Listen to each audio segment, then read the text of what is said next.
A black undercover police officer was basically beaten up by his own colleagues during a Black Lives Matter protest in 2017. Now, he went undercover and so did another white police officer from the same department. And the outcome of this story gives you a sense of how profiling and prejudice really works. On September 17th, 2017, Detective Luther Hall was working undercover during a protest for Anthony Lamar Smith, a black man who was shot 5 times by cops in 2011. Hall, who was dressed in plain clothes, was mistaken for a protester by his fellow policemen.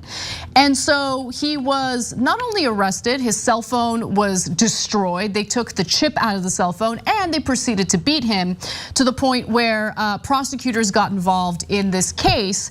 And now there are some consequences for the officers who played a role in his beating.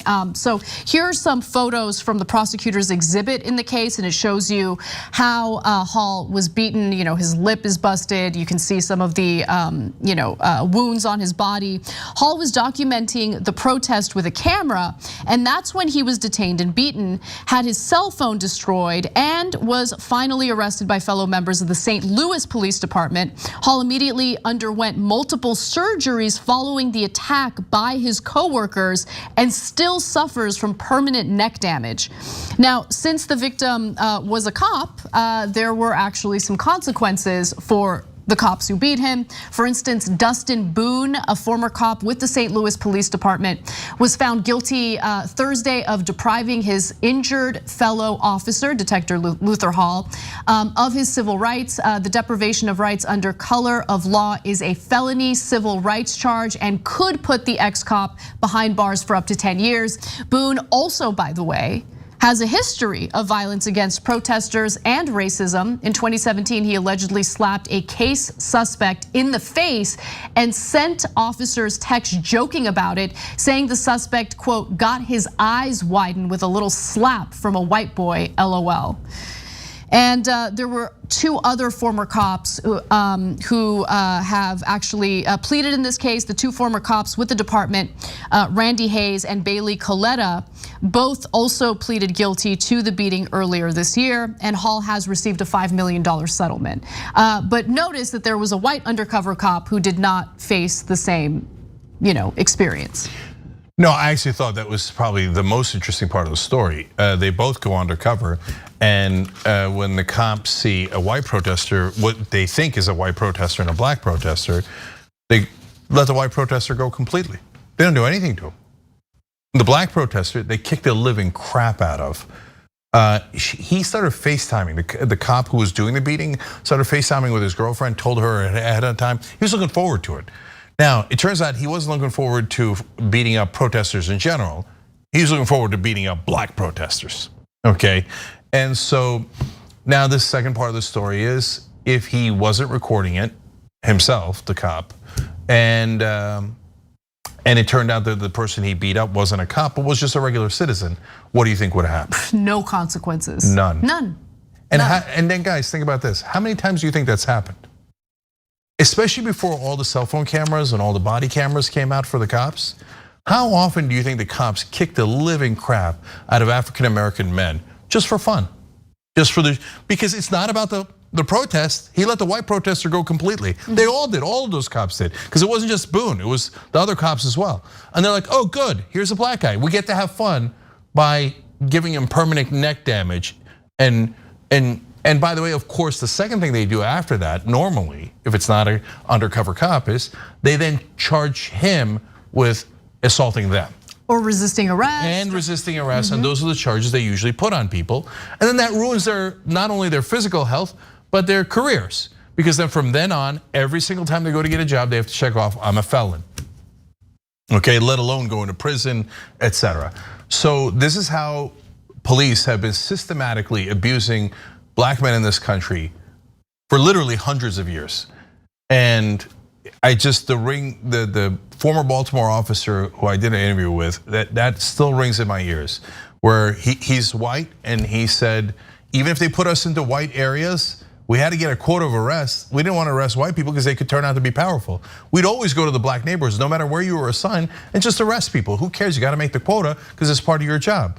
And he said, did you think all black people in this country were lying all this time? No, we abuse them. And because it's partly because of racism, partly because they have no power.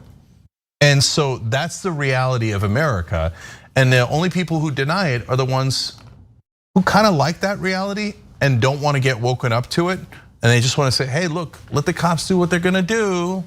We need cops and law and order.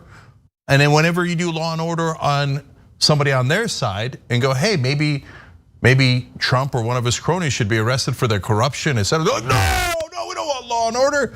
Oh, I see. So you just wanted to be able to brutalize minorities in this country and not be discomforted by it. And that's what you hired the cops to do. So that's just the reality of America. This is one of the hundreds of cases we've covered alone, let alone all the ones that are out there that we haven't had a chance to cover, and the ones that happened in the past with no video coverage, or that happened today with no video coverage. I think it's a super fair assumption that if you hear a policeman and a victim's accounts, it is a much safer bet to say that the cop is lying and that the person that the cop assaulted is telling the truth. I mean, at this point, how many stories have we covered where the police report completely conflicts with what the video surveillance shows? Nearly every time. I mean, it's amazing. I mean, not every single time, but many of the stories that we've covered. That's why I say nearly. Yeah, you're right. I mean, look, there's the story of the guy that we did a couple weeks ago. They hog-tied him, they beat the crap out of him, and then he died. And you see it all on video, but they didn't realize the video was going to come out. And they said that he had run into a tree and died from a car accident. It's just one lie after another, and unless the guy happens to be an undercover cop, all the cops do thin blue line. Hey, he's on our gang. It doesn't matter who he killed, who he beat up, etc. We're all gonna lie on his behalf. So don't come telling me that cops are honest. The thin blue line means we lie for each other on purpose, systematically. That's what the whole point of thin blue line is. Just be aware that because the ordinance doesn't differentiate anybody, to just make sure your workers aren't standing in the driveway too. Right, we're employees of this business, right. So I think that is a little different, has been my understanding with the FBI and with Chief Clary.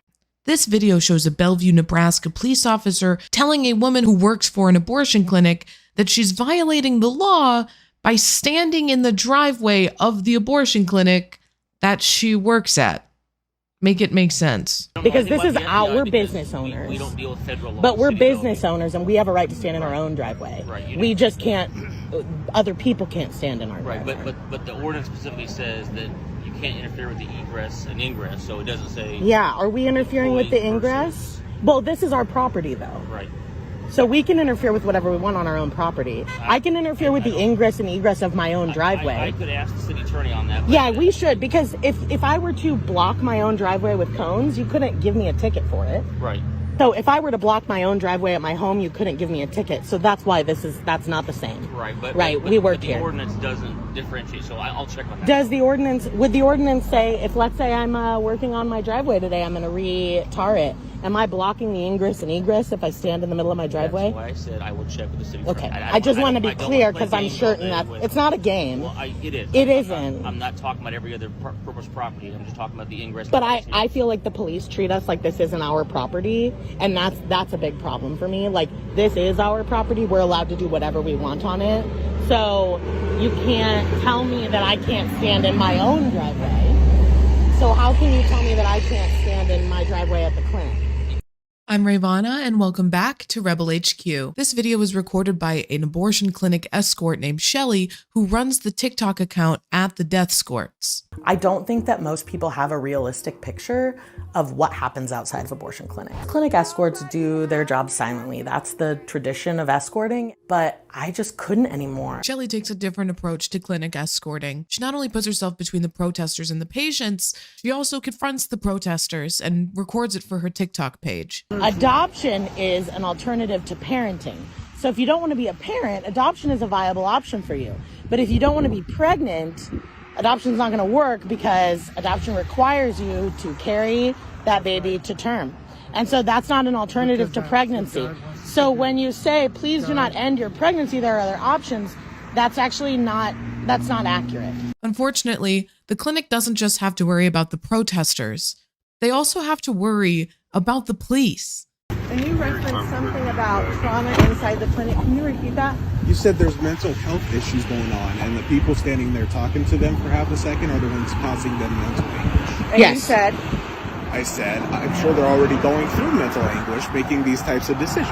No, that's not what you said. What did I say? What did I say? You said when they go inside that clinic and have a baby ripped out of them, that is more traumatic. I said that would definitely weigh on their mental health. You brought up mental health, right? Yeah. And you brought up a baby being ripped out of them? What are you talking about? What are abortions? Abortions? How do you define are the termination of a pregnancy. Okay. What happens to the baby? What baby? The Bellevue, Nebraska police aid and abet the protesters in their harassment of the clinic staff as well as the patients. The police dismiss the claims being made by the clinic and often take the sides of the protesters, claiming that they're not a threat. However, in 2020, Shelley was assaulted by a protester. The protester was charged with assault by mutual consent and only fined $50. Despite safety risks, Shelley and countless others continue to do the work of escorting patients to abortion clinics. And it's important now more than ever to support those clinic escorts in their work.